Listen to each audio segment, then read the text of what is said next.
बिस्मिल्लाहिर्रहमानिर्रहीम। जी अस्सलाम वालेकुम स्टूडेंट्स। ओके स्टूडेंट्स, आज का जो हमारा टॉपिक है चैप्टर नंबर 2 से वो है स्टडी ऑफ मलेरिया। ठीक है, हमने इससे पहले steps to solve biological problem discuss किया था। आज का हमारा टॉपिक है स्टडी ऑफ मलेरिया और इसे हम पढ़ेंगे बायोलॉजिकल मेथड को सॉल्व करने की एक एग्जाम्पल के तौर पर। ठीक है, ये एक इम्पॉर्टेंट लॉन्ग क्वेश्चन भी आता रहा है पहले पिछले कुछ सालों में। तो मलेरिया जो है एक ऐसी डिज़ीज़ है जो कि बाकी कंट्रीज़ में भी बहुत ज़्यादा आ रही है और पाकिस्तान में भी, मतलब कि मलेरिया से बहुत ज़्यादा डेथ्स हो चुकी हैं। जब ये बिल्कुल स्टार्टिंग में ये डिज़ीज़ आई थी, जब इसके बारे में हमें इवन कॉजेटिव एजेंट के बारे में नहीं पता था, इवन इसके स्प्रेड के बारे में और इसके ट्रीटमेंट के बारे में भी नहीं पता था। तो उस वक्त क्योंकि किसी भी बारे में इंफॉर्मेशन नहीं थी, तो ये स्प्रेड होता गया ये डिज़ीज़ और डेथ्स भी होती गई हैं ट्रीटमेंट ना होने की वजह से। ठीक है, तो मलेरिया जो है इसका जो ओल्ड कंसेप्ट है, बिल्कुल स्टार्टिंग में जो लोग इसके बारे में जानते थे, जो पुराने ज़माने के जो फिजिशियन थे, ऑलमोस्ट कितनी पुरानी बात हो रही है कि अबाउट 2000 ईयर्स अगो, कि इतने साल पहले जो फिजिशियन थे, फिजिशियन ये कहते थे कि ये जो डिज़ीज़ है मलेरिया की, उस वक्त क्योंकि इसे नाम नहीं अभी दिया गया था। ठीक है, एक डिज़ीज़ थी जिसमें क्या होता था, basically it is the disease of fever and chills. वो कहते थे कि जो डिज़ीज़ है मलेरिया की डिज़ीज़ है, इस डिज़ीज़ के बारे में वो कहते थे कि it is the disease of chills and fever. कि इसमें होता क्या है, बुखार हो जाता है और सर्दी लगती है, और ये जो है थोड़े थोड़े टाइम के बाद रिपीट होता है कि आपकी बॉडी नॉर्मल हो गई और फिर दोबारा से सर्दी लगना शुरू हो गई, आपको बुखार है, नॉर्मल हुआ, फिर से तेज़ हो गया, ज़्यादा हो गया फीवर आपका। तो it is the disease of chills and fever. उस वक्त ये ऑब्ज़र्व किया गया, मतलब जब ये डिज़ीज़ बहुत ज़्यादा होना शुरू हो गई तो लोगों ने, फिजिशियन ने कुछ हद तक उन्होंने खुद क्या किया, ऑब्जर्वेशन की। और वो ऑब्जर्वेशन उन्होंने क्या की, यहाँ पर आप देख लें कि सबसे पहले ऑब्जर्वेशन आई है। हमने पढ़ा था कि बायोलॉजिकल प्रॉब्लम को सॉल्व करने का जो सबसे पहला स्टेप है वो ऑब्जर्वेशन है। ये एमसीक्यू है आपके उन स्टेप्स के अकॉर्डिंग, तो पहला स्टेप आप यही समझते हैं ना, रिकॉग्निशन ऑफ बायोलॉजिकल प्रॉब्लम। लेकिन अगर आपको एमसीक्यू आता है ना कि बायोलॉजिकल प्रॉब्लम को सॉल्व करने का जो पहला स्टेप है वो कौन सा है, तो वो ऑब्जर्वेशन है, क्योंकि प्रैक्टिकली सॉल्व करने का ऑब्जर्वेशन ही पहला स्टेप होता है। तो ऑब्जर्वेशन ये की गई कि जो मलेरिया है, ये मलेरिया बिलोंग करता है मार्शी प्लेसेस से, मींस दलदली इलाके होते हैं, ठीक है, उनसे, मार्शी प्लेसेस से, और वहाँ पर खड़े हुए स्टेगनेंट वाटर की वजह से। स्टेगनेंट वाटर हम किसे कह सकते हैं, मतलब ऐसी जगह पर जहाँ पर पानी खड़ा रहता है, ठीक है, स्टिल। तो उस जगह पर उन्होंने कहा कि स्टेगनेंट वाटर के करीब करीब और मार्शी प्लेसेस के करीब करीब ये मलेरिया की जो डिजीज़ है वो ज़्यादा हो रही है। लेकिन हमें इस बात का पता होना चाहिए कि जहाँ पर भी अनहाइजीनिक कंडीशन होगी वहाँ पर डिजीज़ तो कॉज होगी, वो कोई भी हो सकती है। ठीक है, तो इसलिए इन जगहों पर जो कि इतनी हाइजीनिक नहीं थी, यहाँ पर ये डिज़ीज़ कॉज होना शुरू हो गई। कौन सी डिज़ीज़, चिल्स और फीवर की, क्योंकि अभी तक इसके बारे में कोई भी नाम सजेस्ट नहीं किया गया था।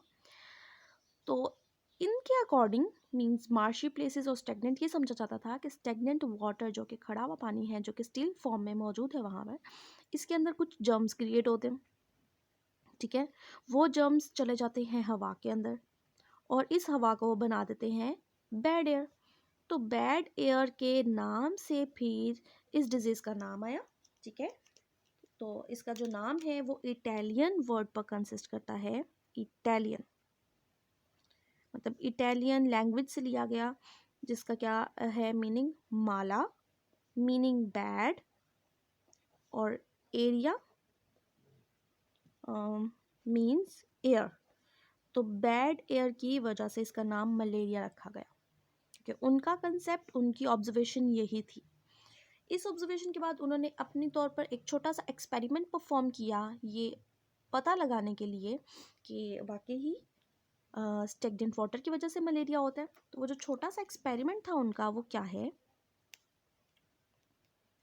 कि उन्होंने कुछ वॉलंटियर पीपल से कहा। वॉलंटियरली मीन्स होता है कि अपनी मर्जी से। तो कुछ लोगों ने अपनी मर्जी से क्या किया, स्टेगनेंट वाटर पिया। कुछ टीम बनाई होगी उन्होंने कुछ लोगों की, मतलब एक दो नहीं, इससे थोड़े से ज़्यादा लोग हो सकते हैं। तो स्टेगनेंट वाटर उन्होंने पिया, लेकिन उन्होंने ये ऑब्जर्व किया, इस एक्सपेरिमेंट के बाद ये पता चला कि it does not cause malaria, उन्हें मलेरिया हुआ ही नहीं। तो फिर अगला सवाल आ गया कि अगर हमारी ऑब्जर्वेशन के अकॉर्डिंग स्टेगनेंट वाटर भी मलेरिया कॉज नहीं करता, तो बेसिकली मलेरिया की रीज़न क्या है। यहाँ पर आके बात ऑलमोस्ट ख़त्म हो गई इसकी कॉज की पता लगाने के लिए कि मलेरिया की कॉज क्या है।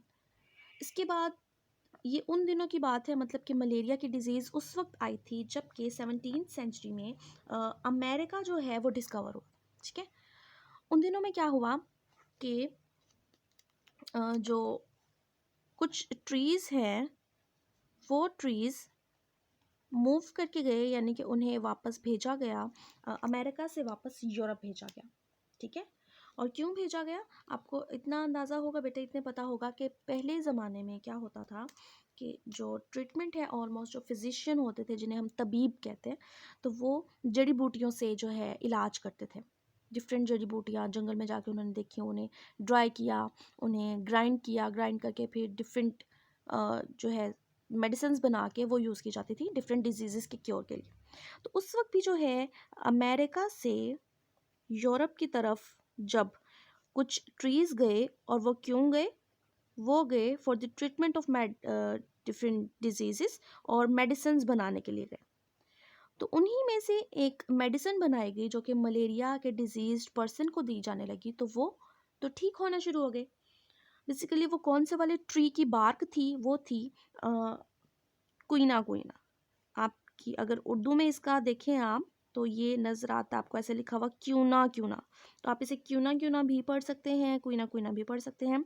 तो कुइना कुइना ट्री की बार्क से जो मेडिसिन बनाई गई वो क्या हुई, इफ़ेक्टिव होने लगी मलेरिया के पेशेंट्स के लिए। ठीक है, अब ये था कि ये जो हमने कहा, क्योंकि ये ट्रांसपोर्ट होके आते थे ना, ये जो ट्रीज़ थे, तो इनका लाया जाना फिर थोड़ा मुश्किल हो गया, और फिर जिस भी चीज़ की मांग बढ़ जाती है वो चीज़ उतनी ही ज़्यादा कम मिलना शुरू हो जाती है, या फिर ज़्यादा पैसों में मिलना शुरू हो जाती है। तो क्यों ना जो है ये बहुत ज़्यादा कम अमाउंट में फिर मिलना शुरू हो गया, और मेडिसिन के लिए क्योंकि ये इफ़ेक्टिव था तो लोगों को तो ये चाहिए था। कुछ डिसऑनेस्ट मर्चेंट्स ने क्या किया, इसकी जगह एक और दरख्त की छाल, एक और दरख्त की बार्क बेचना शुरू कर दी जो बिल्कुल इससे रिजाम्बल करती थी। उसका नाम था सिनकोना। जी, सिनकोना। अब क्योंकि दोनों रिजेंबल करती थी, तो ख़रीदने वालों को तो आइडिया ही नहीं हुआ कि हमारे साथ जो है डिसऑनेस्टी हो रही है। तो इसी को क्यों ना समझते हुए इसकी बार्क से मेडिसिन बनाई गई, और ये क्यों ना की निस्बत ज़्यादा इफ़ेक्टिव साबित हुई। It is more effective for the treatment of malaria patient. तो फिर काफ़ी अरसा तक मलेरिया की कॉज पता लगाए बिना इसका ट्रीटमेंट जारी रहा। ठीक है, उसके बाद फिर एक टाइम आया जब एक फिजिशियन ने जो है इसकी कॉज जो है वो पता लगाने की कोशिश की। बेसिकली हमारे पास यहाँ पर जो प्रॉब्लम है, बायोलॉजिकल प्रॉब्लम है, वो है मलेरिया। तो हमने मलेरिया का जो सॉल्यूशन निकालना है वो क्या निकालना है, हमने इसकी कॉज पता लगानी है कि what is the cause of malaria, और साथ ही इसकी स्प्रेडिंग या ट्रांसमिशन कैसे होती है।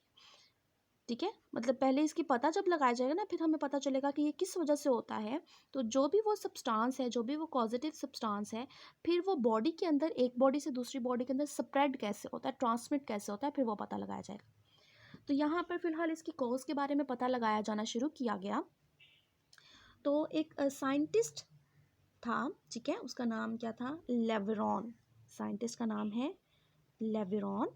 अब इस लेविरॉन ने 1878 में क्या किया, मलेरिया की रीज़न क्या है वो फाइंड करने के लिए इसने एक्सपेरिमेंट्स करना शुरू कर दिए। इसने क्या किया, मलेरियल पेशेंट का ब्लड लिया। ठीक है, मलेरियल पेशेंट की बॉडी से ब्लड सैंपल लिया, और उस ब्लड सैंपल को उसने ऑब्जर्व किया माइक्रोस्कोप के अंदर। ठीक है, जब माइक्रोस्कोप के अंदर देखा गया तो इस माइक्रोस्कोप के अंदर उसे कुछ क्रिएशंस नजर आए, कुछ उन लिविंग ऑर्गेनिजम्स फील हुए कि ब्लड के अंदर कुछ और चीज़ मौजूद है। बेसिकली हमारे ब्लड के अंदर क्या चीज़ होती है, दो मेजर चीज़ें हैं, एक है प्लाज्मा है, दूसरा है ब्लड सेल्स। तो ब्लड सेल्स तो तीन है, red blood cells, white blood cells और प्लेटलेट्स और प्लाज्मा। इसके अलावा और भी प्रोटीन्स वगैरह या ऐसे स्ट्रक्चर्स हो सकते हैं, हार्मोन्स, प्रोटीन्स, लेकिन कोई भी लिविंग क्रिएचर तो नहीं हो सकती ना अंदर जो मूव करती हुई बाकायदा तौर पर नजर आए। तो इसने वो चीज़ ऑब्जर्व की कि कुछ लिविंग ऑर्गेनिज्म मौजूद हैं ब्लड सैंपल के अंदर, लेकिन बाकी जो थे साइंटिस्ट उन्होंने इसकी बात पर यकीन नहीं किया। फिर क्या हुआ, कुछ टाइम बाद दोबारा एक्सपेरिमेंट किया गया। कितने साल बाद, 2 साल बाद, ठीक है। 2 years later एक और साइंटिस्ट आया और उसने सेम एक्सपेरिमेंट परफॉर्म किया और उसे भी सेम जो है लिविंग ऑर्गेनिज्म नजर आए, ठीक है। इसकी बात भी किसी ने नहीं सुनी, ठीक है।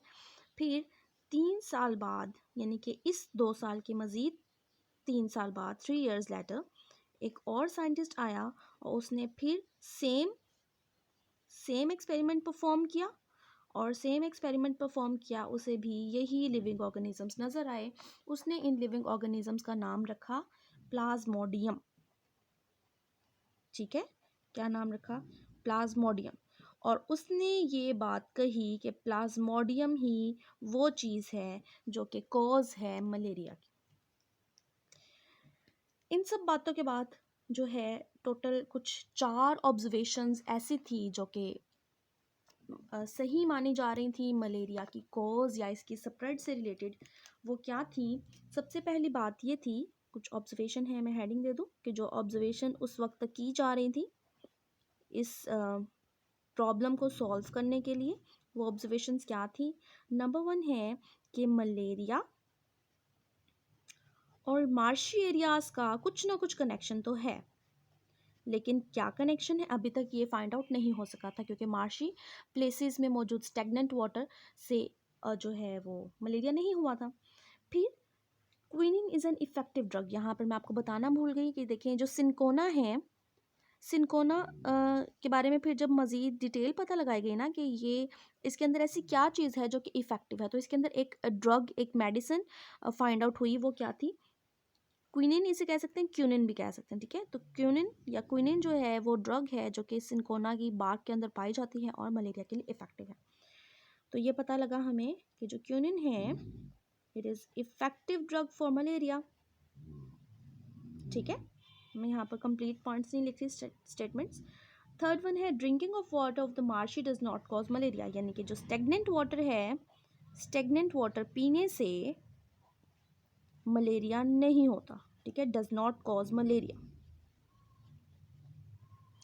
And last one is Plasmodium is seen in the blood of, Plasmodium is seen in the blood of malarial patient. तो प्लाज्मोडियम के बारे में पता चला। अब यहाँ तक ऑब्जर्वेशन है, इस ऑब्जर्वेशन से रिलेटेड फिर एक हाइपोथेसिस बनाई गई और उस हाइपोथेसिस के बाद फिर डिडक्शन बनाई गई, डिडक्शन के बाद फिर एक्सपेरिमेंट्स परफॉर्म किए गए, ठीक है। तो ये आप देख रहे होंगे कि यहाँ पर अभी तक का तो वैसे जो है वो हमने ऑब्जर्वेशंस ही देखी हैं। एक दफ़ा यहाँ एक ऑब्जर्वेशन देखी, उससे रिलेटेड कुछ एक्सपेरिमेंट परफॉर्म किया गया, फिर वो ट्रू हुआ या फॉल्स हुआ आपके सामने है। फिर दोबारा से इन सब बातों के बाद और पिछली भी सारी बातों या रिकॉर्ड्स के बाद दोबारा से ऑब्जर्वेशंस की गई और इन ऑब्जर्वेशन के अकॉर्डिंग हाइपोथेसिस बनाई जाएगी जो कि क्या होगी कि Plasmodium is the cause of malaria. इंशाल्लाह हम पढ़ेंगे अपने नेक्स्ट लेक्चर में। यहाँ तक के लिए आपसे डिफरेंट क्वेश्चंस पूछे जा सकते हैं, डिफरेंट एमसीक्यू पूछे जा सकते हैं, जैसे कि कब और किसने फर्स्ट टाइम ट्राई किया था, सेकंड टाइम कितने साल बाद और थर्ड टाइम कितने साल बाद, क्या नाम दिया गया था और 4 ऑब्जर्वेशंस कौन कौन सी हैं वो लिखें। कौन सी वाली ड्रग मौजूद होती है सिनकोना के अंदर, कौन सा वाला जो है ट्री की बार्क इफ़ेक्टिव है, मोर इफ़ेक्टिव है तो सिनकोना है, इफ़ेक्टिव है क्विनिन। फर्स्ट टाइम कौन सी आई थी, सेकंड टाइम कौन सी आई थी, स्टेगनेंट वाटर पीने से मलेरिया होता है या नहीं, मलेरिया का वर्ड किससे निकला है, इटालियन से निकला है और इसका मीनिंग क्या है। तो ये सारी बातें बेटा आपसे शॉर्ट में या फिर एमसीक्यू में पूछी जा सकती हैं। और ओवरऑल जो स्टडी ऑफ मलेरिया है एन एग्जाम्पल बायोलॉजिकल मेथड, ये इंपॉर्टेंट लॉन्ग क्वेश्चन भी है। तो आज हमने इसका पार्ट 1 पढ़ा है, इंशाल्लाह नेक्स्ट वीडियो में हम पार्ट 2 डिस्कस करेंगे, ठीक है।